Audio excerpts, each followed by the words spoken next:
Chapter 2, Yellow Card.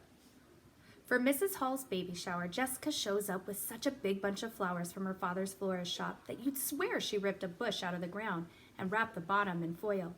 Whatever, I don't care. I found a bright card with yellow roses at the store, and pictures of flowers won't dry up in a week. I feel like it's my way of saying I'm sorry for being such a pain all the time.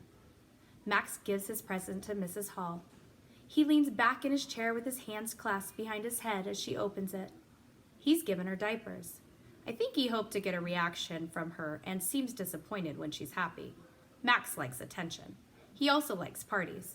Just about every day he asks Mrs. Hall for a party, and today he's finally getting one.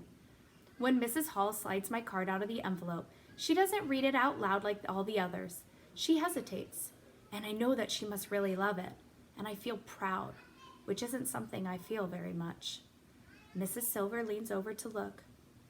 I figure I might finally get a compliment for once, but instead her eyebrows bunch up and she motions me toward the door. Shay has gotten up to look.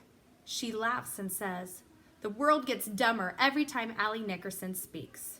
"Shay, sit down," Mrs. Hall says, but it's too late.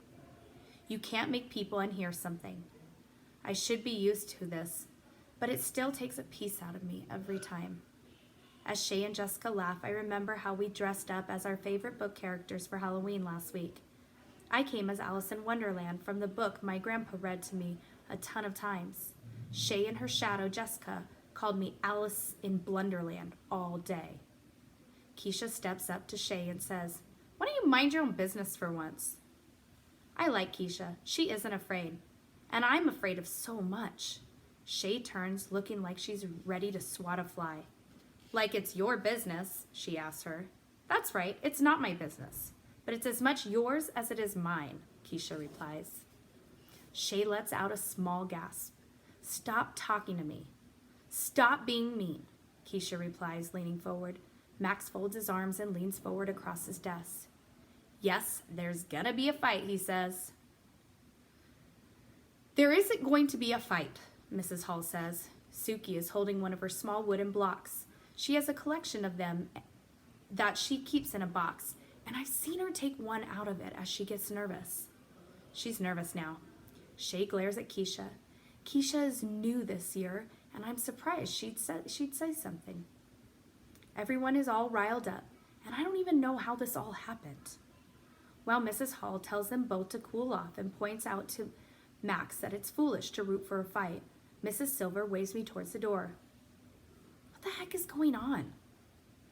Once we're out in the hallway, I can tell by Mrs. Silver's face that it's going to be another one of those times when I'll have to say I'm sorry or explain why I've done something. The thing is, I have no idea why I'm even in trouble this time. I stuff my hands in my pockets to keep them from doing something I'll regret. I wish I could put my mouth in there too. "I just don't get it, Allie," she says. "You've done other things that have been inappropriate, but this is just, well, different. It's not like you." "It figures. I do something nice and she says it isn't me. And I can't understand how buying a card is bad." "Allie," Mrs. Silver says, "if you're looking for attention, this isn't the way to do it." She has that wrong. I need attention like a fish needs a snorkel. The door swings all the way open, hitting the lockers, and Oliver springs from the room. "Allie," he says, "think you gave her that card to tell her you're sorry she has to leave us to go have some dumb baby. She's probably really sad. I feel sorry for her, too." What is he talking about? "Oliver," Mrs. Silver asks, "is there a reason you're out here?" "Yeah, I was going to go to the boys' room. Yeah, that's it." And off he runs. "Can I just go now?" I blurt out, feeling like the job of just standing here is something I can't do for another second. She shakes her head a bit and she speaks. "I just don't get it. Why in the world would you give a pregnant woman a sympathy card?" "Sympathy card?" I think. And I think some more. And then I remember. My mom sends those to people when someone they love dies. My stomach churns, wondering what Mrs. Hall must have thought. You do know what a sympathy card is, Allie, don't you? I should deny that I know, but I nod because I don't want to have to hear Mrs. Silver explain it. And besides, she'll think I'm even dumber than I am, if that's possible. Then why would you do such a thing? I stand tall, but everything inside shrinks. The thing is, I feel really bad.